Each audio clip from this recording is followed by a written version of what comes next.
Good morning, everybody. Hope everybody had a great day yesterday. I know it was kind of rainy, but I got out and did my walk in the morning, and then I did one in the evening, and somehow I avoided getting downpoured on. So let's start with page 509. We're going to kind of jump some pages because I wanted to get a little division of decimal practice in. So we have today, we have tomorrow. I know a lot of you are done. You're like, I'm tired. But I strongly encourage you to continue working through this math book. And here's the good news. If you're willing to work through the math book, I'm willing to work over the summer too. So if you need something, you email me and we can either set up a Zoom time or we can, work it out over email. So continue working the book. And, you make me work. So it's kind of a win-win for you, right? So page 509, we have some decimal division problems. And the first one we see is 121 divided by 1 and 1/10. So I'm going to rewrite this because I find that division's always easier when it looks like this. And I strongly encourage you to take the moment and rewrite it too. So we have 121 divided by 1 and 1/10. Now, there's two types of division decimal problems. There's a division decimal problem where you have a decimal here, and then there's one where you have a decimal here. This is our divisor, this is our dividend.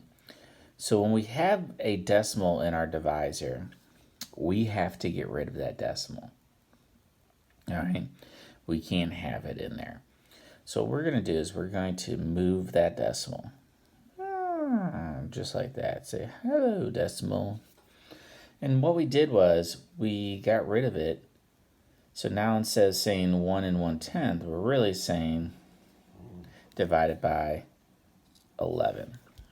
But you can't just get rid of a decimal, right? There has to be more to it, and there is. See, there is a decimal point here, right? We know that from class that there's always a decimal point. We just don't write it unless we have a reason to write it. Well, we're going to write it. Remember how many times did we move that decimal here? We moved it once. So we have to move this one once too. And we're going to fill it in with a 0. So we've kind of changed our problem, but not really. And I'll get more into that.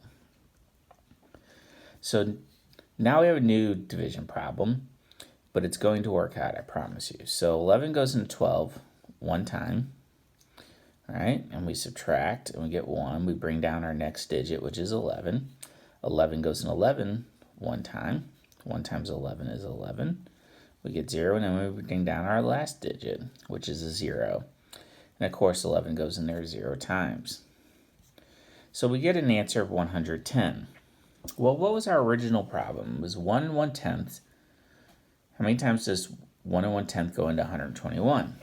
So if we were to check this problem, we would take 110 times 1 and 1/10. So let's work that out. Because remember from checking whole number divisions, if you take your quotient and you multiply it by your divisor, you should get that dividend. So 1 times 0 is 0, 1, 1, 0 placeholder, 0, 1, 1. And we add this up, we get 0, 1, 2, 1. But remember, we got to count up how many digits are behind the decimal here. There's 1. There's nothing here, but there's 1 here. So we got to place our decimal right there. And we get 121, which is what we initially started with anyway. Let's go to number 2. So we have 37 divided by 7/100. So we're going to have some room over here. So again, I'm going to rewrite that. 37 divided by 7/100. And I'm on page 509 if you didn't see. So again, we have a decimal here in the divisor, and we can't have that. We're like, gotta get rid of it. So we're going to move that decimal. We're going to say, be gone with you, decimal. And we're going to move it over here. How many times did we move it? We moved it once, twice. So guess what we have to do over here? We have to put our decimal first, right? And we have to remember that there's always a decimal behind to every whole number. Doesn't matter. We just don't always write it. And we're going to move it twice as well. And what happens is we've now made this problem look really different. Now you're probably wondering, like, why are we doing all this? Well, it's going to make our division actually easier. Right? I'm just going to clean it up a little bit. You don't have to. If you, with your pencil, know what you're doing and you realize what you did, you don't have to clean it up like I did, but I'm going to. So now we have 3,700 divided by essentially just 7. So 7 goes into 37 5 times, right? 5 times 7 is 35. We subtract and we get 2. Let's bring down our next digit. 7 goes into 20. How many times?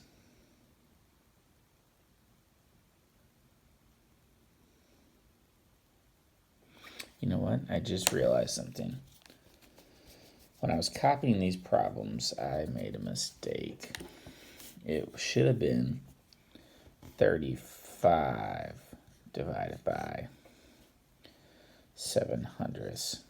This is what happens when I do this early in the morning. It's like 5:30 right now in the morning. So same thing, right? We're going to put our 2 zeros here. 7 goes into 35 5 times. We get 0. Bring down your 0. Goes in there 0. Subtract. Bring down your last digit. 7 goes into 0 0 times. And we have an answer of 500. Now, if we went over here to check our answer, 500 times 7/100. 7 times 0 is 0, 0, 35, 0 placeholder, 0, 0, 0. And what do we get? We get this. We count up behind the decimal. We get 2 digits, 1, 2 behind the decimal. So we're going to have to move our decimal 1, 2. And we get the answer of 35, which is what we originally started with. Apologize for that. So our next problem is 7 2/10 divided by 9. I like this problem because there's no decimal here in the divisor. So what do you do when there's no decimal in the divisor? Life becomes a little bit easier, right? One less step. So we come over here and we see this decimal right here. We're going to bring that decimal straight up. That's all we got to do. And now we're going to kind of imagine it's no longer there, right? We just brought it straight up. Can 9 go into 7? No. Can 9 go into 72? Sure. 8 times. 8 times 9 is 72. We subtract and get 0. And guess what our answer is? It's 8/10. So if we came over here and did 9 times 8/10, we would get 72. How many digits are behind the decimal? 1. We place it right there. Man, 7 2/10 matches our original 7 2/10. Pretty cool. Let's do another one. So here we're back to where we're going to rewrite it. So we have 28 8/10 divided by 24. So we're going to have to make a little room.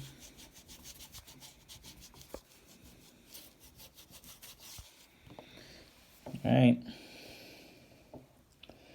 And we're going to have to rewrite this. 28 8/10 divided by 24. And while I'm looking over this problem, our first name of the day is Olivia B. Olivia B.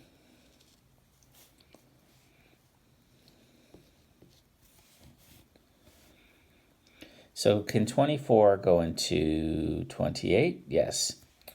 But we noticed that there was no decimal here in the divisor. But there's a decimal over here in the dividend. So we're going to bring that decimal straight up. 24 goes into 28 one time. We subtract and get 4. Bring down your 8. How many times does 24 go into 48? It goes in there twice. And we are done, right? So our answer is 1 2/10. So we have two types of division with decimal problems. We have the type of division decimal problem like we just did, in which there's only a decimal in the dividend, right? And that is when you just bring it straight up. And we did the problem of where there's decimals like over here in the divisor, right? And we had to move that decimal. And then, of course, we had to move it here and add a 0. So what happens, though, if we were to have like a problem like number 7 on that page in which we have both? So we have 97 and 5/10 divided by 6 and 5/10. So here we have both.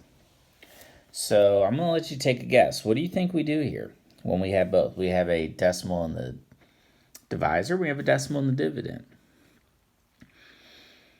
So what do you think? Say it out loud to yourself. Make people at the house stare at you because you're talking to no one. Well, we have to move this decimal, right? Because I've said in this lesson that you can't have a decimal here in the divisor. So when we move this decimal one time, we have to move this decimal one time, right? And essentially, yes, that decimal does just go straight up. We might not even need it, but it does. So we moved it here, and then we moved it here. The only difference was there was a number here, a digit behind this decimal, so we didn't have to add a 0, okay, on that problem. So 65 goes into 97 one time. When we subtract, we get 2, we get 32. That's less than 65. I'm doing fine. Bring down your 5. Now, this is where it gets a little bit more challenging. How many times does 65 go into 325? Well, you know, I think 65 times 10 is 650. So if I think about it that way and I use some reasoning, then this is probably half of that. So I'm going to do 5. 5 times 5 is 25. And also I notice a 5 here. And I know in order, if a number ends in a 5, it's divisible by 5. Kind of one of those things. 5 times 6 is 30. All right. Plus 2 makes it 32. Because 5 times 5 is 25. We carried the 2. 5 times 6 is 30 plus 2. And we get a big fat 0 there. So our answer here is 15. So now we've done a lot of problems. Your second name today is Mary Muldoon. So we have 2 names. These are the pages you're going to do today. Yes, I realize that we're going back because we skipped. It's okay, though. You're going to complete 500 pages of this workbook. If you have been doing the work all year long, 500 pages. That's no easy feat. So 510, 511, go back and do 501. Obviously, these two are going to deal with division practice. This is going to go back and do some multiplication practice. Have a great day. I'll see you guys tomorrow. Not only on our video, but in person, right? Because we get our drive-through parade. We're going to have celebrities. We're going to have Mr. Hunsinger getting shot out of a cannon.